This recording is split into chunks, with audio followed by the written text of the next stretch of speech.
Zina Okoro sat on the edge of her bed, staring at the damp pile of uniforms hanging weakly on a rope by the window. The rain had stayed earlier than usual that evening, the ceiling fans spun lazily, doing nothing to dry them, and the power had been out since afternoon. Her shift at the mall had drained her completely.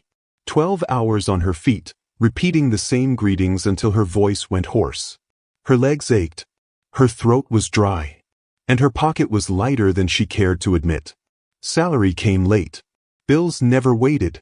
She closed her eyes and sighed, whispering softly, "God, when will things change for me?"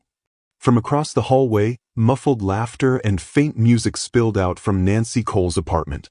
Zina had seen her neighbor only a handful of times, but she couldn't ignore the aura Nancy carried. Everything about her screamed comfort: glowing caramel skin, sleek bone-straight hair, expensive perfumes, and a perfectly furnished apartment. Zina didn't know what Nancy did for a living, but she knew it wasn't her kind of struggle. That night, as the rain worsened, Zina's frustration peaked. With no power to iron her uniforms and no dryer to rescue her damp clothes, she swallowed her hesitation, walked down the hall, and knocked on Nancy's door. A moment later, the door swung open, releasing a wave of cool, perfumed air into the hallway. Nancy stood barefoot, dressed in a silky robe that hugged her curves softly. Her apartment glowed behind her, warm golden lights reflecting off spotless tiles, sleek furniture, and a massive TV mounted on the wall. "Zina?" Nancy tilted her head, slightly surprised. "You okay?"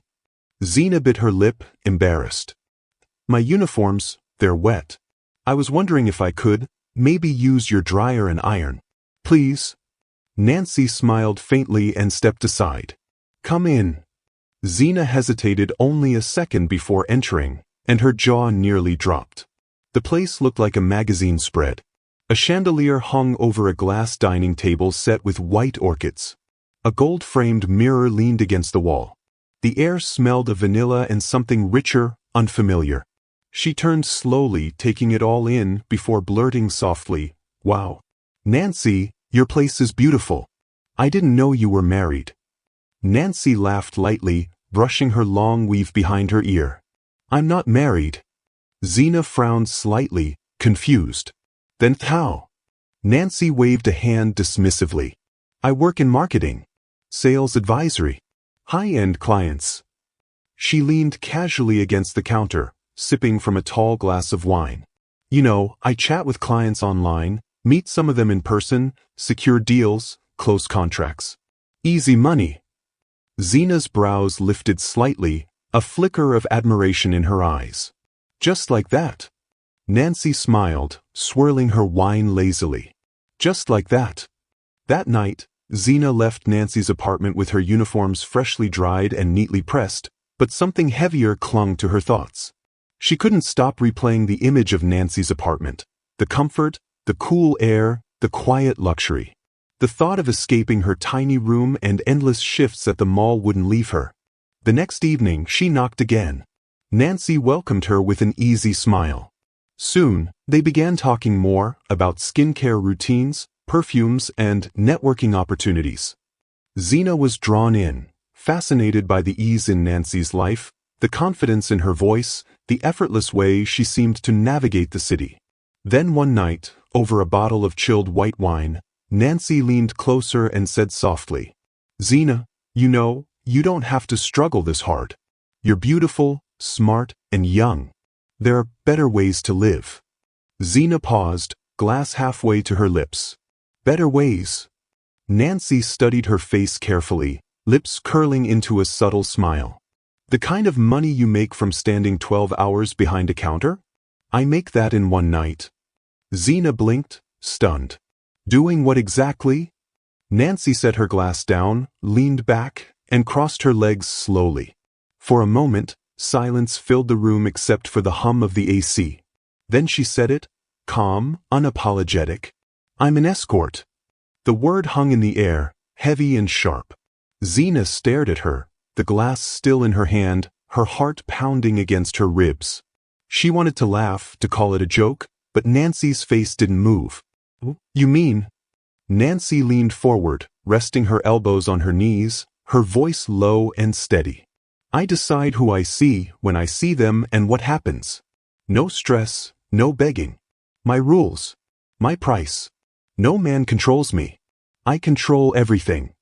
Zina swallowed hard, her mind spinning. She remembered the tiny kitchen in her apartment, the unpaid bills stacked by the counter, the endless hours of work for almost nothing. And here was Nancy, cool and glowing, promising freedom wrapped in temptation.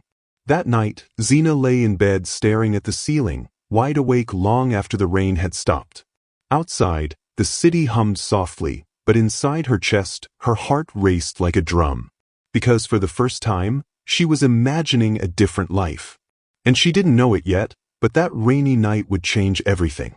The following week felt heavier than usual. The generator's dull rumble carried through the humid evening air, but inside Zina's small room, the silence was sharp. Her freshly ironed uniform hung neatly by the door, untouched since her last shift. She had skipped work that day, claimed she was sick, but the truth was stranger. Nancy's words from that night replayed endlessly in her head. I make in one night what you make in a month. Zina had tried to brush it off, telling herself she wasn't that kind of girl. But Aurora City didn't care what kind of girl you thought you were. The city was loud, relentless, and full of stories that started with just once. That evening, she found herself at Nancy's door again. Nancy opened it already dressed for the night. A fitted black corset top, velvet trousers hugging her curves, bone-straight hair falling like silk. A diamond anklet glimmered under the warm lights, catching Zina's wandering gaze. You've been quiet, Nancy said softly, leaning on the doorframe. Thinking about our talk? Zina hesitated, lips parting, but no words came. Relax, Nancy whispered, tugging her gently inside. Sit. Wine. Minutes later, Zina sat curled up on Nancy's cream couch, glass in hand, listening as Nancy spoke. Not about morality, not about danger, but about control. It's not what people think, babe, Nancy said, voice low and deliberate. I choose where, when, and who. I don't beg. I don't answer to anyone. And trust me, she sipped her wine slowly, men in this city will pay for your silence, your time, your presence. Zina's heart thudded softly. The thought terrified her, but it tempted her too. Nancy studied her face, smiled faintly and leaned back. Don't look so scared. You've got the kind of face they pay extra for. So innocent. Untouched. Zina's cheeks warmed. I don't know if I could ever. You don't have to decide tonight. Nancy's voice softened, threading into the quiet like silk. Just come out with me. One night. No promises. No pressure. Just watch. Zina hesitated, twirling the stem of her wine glass, but eventually nodded. One night. Just to see. Neon Loft was nothing like she imagined. The rooftop club sat high above Aurora City, walls of glass revealing a skyline pulsing with life. Inside, the air smelled of expensive perfume and chilled champagne. Soft blue lights kissed velvet couches and polished marble floors. Nancy walked like she owned the room, heels clicking with quiet authority. Men turned as she passed, women watched her with thin smiles. Zina stayed close, heart pounding beneath her thrifted dress, clutch bag clutched tight. By the balcony, under the glow of city lights, Nancy greeted someone with a double-cheek kiss, a tall, clean-cut man in a navy suit, gold cufflinks glinting under the soft lights. Zina, Nancy said smoothly, motioning toward him, meet Jim Sandas. His handshake was warm, firm, confident. His cologne was sharp and expensive, the kind that lingered without trying. He studied her for a beat longer than necessary, then smiled slightly, like he already knew her story. You're new, he said simply. Zina nodded, her throat dry. Nancy slid onto a plush seat, legs crossed elegantly. Jim leaned against the glass railing, swirling amber liquid in his glass. I hear you've been thinking about opportunities, Jim said, his tone casual but precise, like someone used to being listened to. Zina blinked, glancing sharply at Nancy, who only smirked into her champagne flute. I haven't decided anything, Zina managed to say, her voice small over the low hum of music. Jim's gaze softened, but there was weight in it. That's fine, he said calmly. No one's asking you to decide. Just keep an open mind. Aurora rewards boldness. He left it there, walked away as if the conversation had never happened, leaving a trail of curiosity burning in her chest. Nancy leaned in close, whispering above the music, "See? No pressure. Just options." Zina stared out at the glittering city below. Somewhere, far down the street, a siren wailed. Somewhere else, laughter rose and fell. In her hand, her glass sweated cold. One night. Just one night. But deep down, she already knew there was no going back. Aurora City was restless that night. Its streets glimmered under the reflection of rainwater, headlights sliding like broken stars across wet asphalt. Somewhere below Eden Heights apartments, a hawker's bell clanged faintly, and the smell of roasted corn drifted up through the night air. But Zina wasn't in her room. She sat on Nancy's cream couch, dressed in a soft beige bodycon dress borrowed from her, staring down at her trembling hands. Her heartbeat drummed loud enough to drown out the TV in the background. Nancy paced in front of the mirror, clipping diamond hoops into her ears. "Breathe, babe," she said casually, brushing her bone-straight hair over her shoulders. "You're just having drinks, not selling your soul." Zina swallowed hard. "But Jim will be there." Nancy smirked, checking her reflection one last time. "He asked about you." Those 4 words spun in Zina's head like a storm. Silver Bay Hotel smelled of polished wood and quiet wealth. Golden lights glowed softly against marble floors, and a glass fountain whispered into the silence. The concierge barely glanced up when Nancy breezed past, heels clicking like punctuation marks. Zina followed, hands clasped tight around her clutch. Her breath caught when she saw Jim Sandas standing by the lounge, his suit a perfect fit, cufflinks catching the chandelier's light. He wasn't alone. 3 other men sat around him, laughing softly over glasses of whiskey. Jim's gaze landed on Zina instantly. "You came," he said, his voice smooth, confident, deliberate. Nancy slid onto the plush leather seat beside him, crossing her legs elegantly. Zina sat next to her, her body stiff and small against the softness of the cushions. "Relax," Jim said, studying her quietly. "You look like you're about to be interviewed." Zina tried to smile but failed. Nancy rescued her with an easy laugh. "She's shy," she teased, sipping her drink. "Give her time." For the next hour, Zina mostly listened as Jim and his friends talked about contracts, offshore deals, and people she'd never heard of. But every now and then, his eyes drifted back to her, patient, calculating, unreadable. Finally, when the others stepped away to take calls, Jim leaned forward, resting his glass gently on the table. "You trust Nancy?" he asked quietly. Zina hesitated, then nodded. "Good," Jim said, leaning back, gaze steady on hers. "Then trust me." He slid a small, cream-colored envelope across the table. Zina froze. Nancy smiled faintly, sipping her champagne without a word. "It's just appreciation for showing up," Jim said, as though he were offering her nothing more than a business card. "No strings. No promises. Take it." Zina's fingers hovered above the envelope, her chest tightening. She wanted to say no. She wanted to leave. But the memory of unpaid bills, her mother's last call, and her thinning wallet pressed hard against her resolve. She took it. Jim smiled slowly, like a chess player seeing the board tilt his way. "Good girl," he said softly. By the time they left Silver Bay Hotel, the envelope burned like fire in Zina's clutch. She didn't need to open it. She already knew it was more than her entire monthly salary.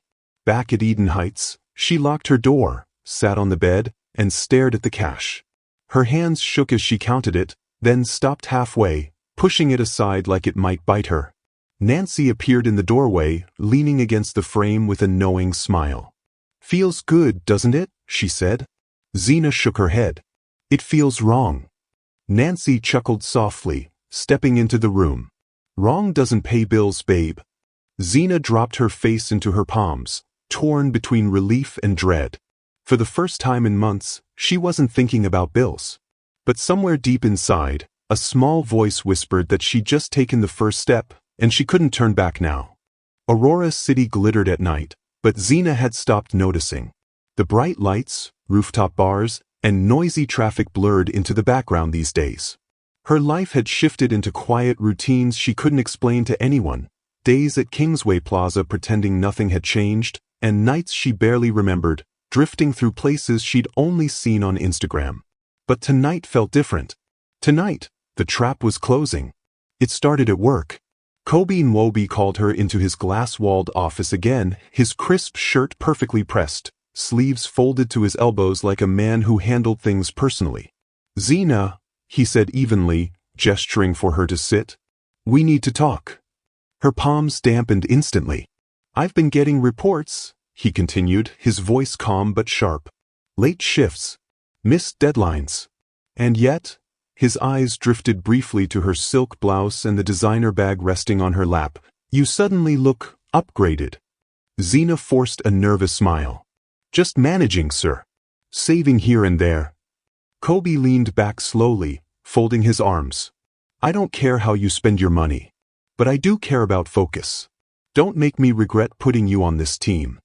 "Yes, sir," she whispered quickly. But as she walked out, throat tight, she caught his reflection through the glass wall, Kobe's sharp eyes still on her, calculating. Later that night, Jim Sandas's car pulled up in front of Eden Heights. Not his usual SUV, but a sleek black Lexus with tinted windows. Zina slid into the back seat, her palms clammy against her clutch. "Coastline Bistro," Jim said to the driver without looking at her. She sat quietly, smoothing the red silk dress Nancy had helped her choose. The city lights flickered across Jim's face as he scrolled through his phone. His silence tonight was heavier than usual. At Coastline Bistro, the table was already set, candles, wine, perfectly plated seafood. But Jim didn't waste time on small talk. "You've been sloppy," he said finally, eyes still fixed on his glass. Zina blinked. "Sloppy? At work? With your boss? People notice things." He sipped his wine slowly, his expression unreadable. "I don't like attention, Zina. Keep your head down." "I didn't say anything to anyone." He raised a hand, cutting her off. "I'm not asking what you said. I'm telling you how this works." The words landed like a quiet threat. Zina nodded slowly, her chest tightening. Jim leaned back, softening slightly, his voice lower now. "I like you. That's why I'm patient. Don't make me regret that." 2 nights later, Zina met Nancy on the rooftop of Neon Loft. The music pulsed faintly below, but Nancy looked tense, scrolling through her phone with sharp, restless movements.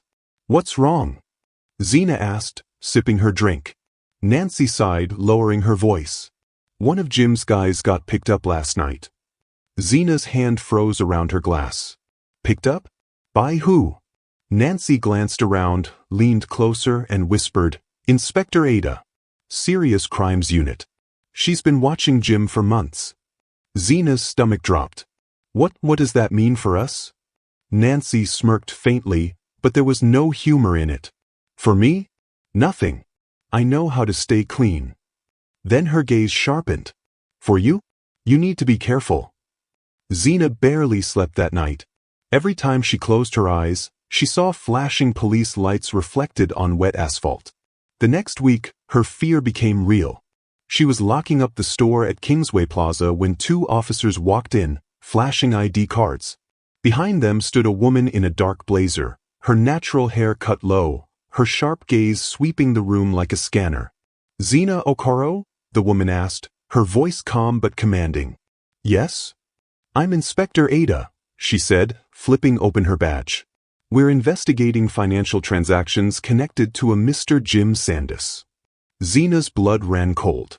Ada studied her face carefully, then slid a small card across the counter. "We need to talk. Call me before I come looking for you." With that, she walked out. No cuffs, no accusations, just a quiet warning disguised as an invitation. That night, Zina sat on her bed, holding the card like it might explode. Nancy's words echoed in her head, "I know how to stay clean." But Zina wasn't clean anymore. Not after the envelopes. Not after the dinners. Not after the nights she couldn't explain.